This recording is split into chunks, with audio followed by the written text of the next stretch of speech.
Hey guys, wanted to give you a little video of Sage. We are out at Cal Ranch today, just shopping for some dog food, working on some stuff with her. So field trips are really great to get dogs out and about and generalize a lot of the things that they've been learning at home. So when we first come to a new place, we want to spend some time in the parking lot working on some of her obedience. So what we did is we got her out of the car and we had her heel and sit and down and do a bunch of things, just getting her mind in the right mindset. So typically when we get out, dogs are either excited or stressed or both.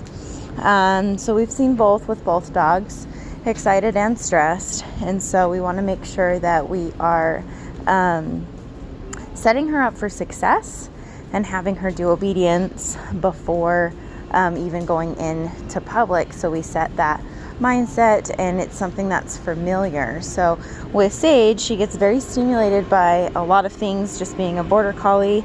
That border collie in her, she gets a lot more stimulated than Royal does. And we want to make sure that she's focused on us. So when I go this way, she needs to follow me. When I go this way, good girl. She needs to follow. Keeping that focus on me is going to help her if she gets spooked by things. She got spooked by a shopping cart. We want to make sure that we maintain obedience, following through, ending with her doing the things that we're asking her to do. So just like Royal, some things that are hard for her is that separation anxiety. So what we want to do is work a little bit on some of her stay commands, just a little bit each time. Go over here to the dog area. Look at all these balls. Sage down. So sometimes she hesitates a little bit. She's a little slow to do it. That's okay as long as I see commitment there. So at this point, if she gets up from the down stay, what I'll do is I'll tap the e-collar button, I'll say down, and I'll bring her back to the same spot. Good girl. With the separation anxiety, I never release her when I'm away from her, because what happens is she gets really built up every time I walk away from her. And so what I want to do is I want to come up to her. Good girl, Sagey. Good girl. Okay. And then I'm going to release her when I'm up close to her. So that way she learns to be patient and wait for me versus always trying to follow me, breaking commands easier. What can happen is I can just feed into that anxiety. Same thing we're doing with Royal. Just really help. So as far as obedience with both of them, we've been working them individually as well as together. So they heel together really well. They can place together really well. But when they first come home, we are going to encourage you to work them individual more so in the beginning. So eventually you can work them together.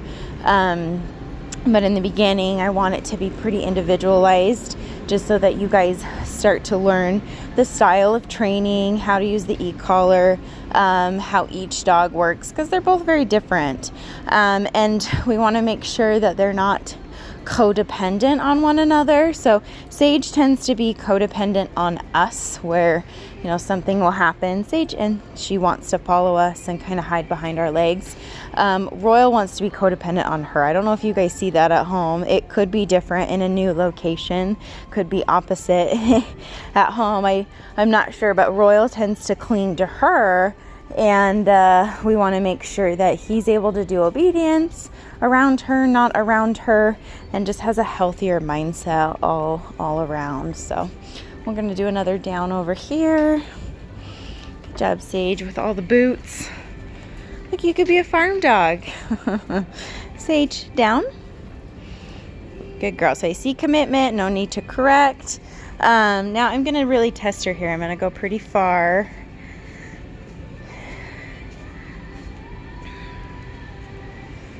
And even go out of sight a little bit. Wait for just a second. Good girl. I know that stuff is really hard for her. So yeah, you can say she's like, this is the hardest thing ever. Good. I'm going to test her here. I'm going to pick up her leash, and I want her to stay in this down. Good girl. Okay, heel. So what tends to happen with her is any kind of cue that she's about to get out of the down position, she'll just break because she's like, oh, we're going, I'm done with it, I did it. And so we just want to push her just a little bit each time we work with her. We got to go at every dog's pace. I mean, we have made great milestones, and I truly believe that if we give dogs lots of wins, they excel faster because they see that there's a way out of it by doing obedience, and that it's a good thing for them. You know, right now there's a lot of things going on.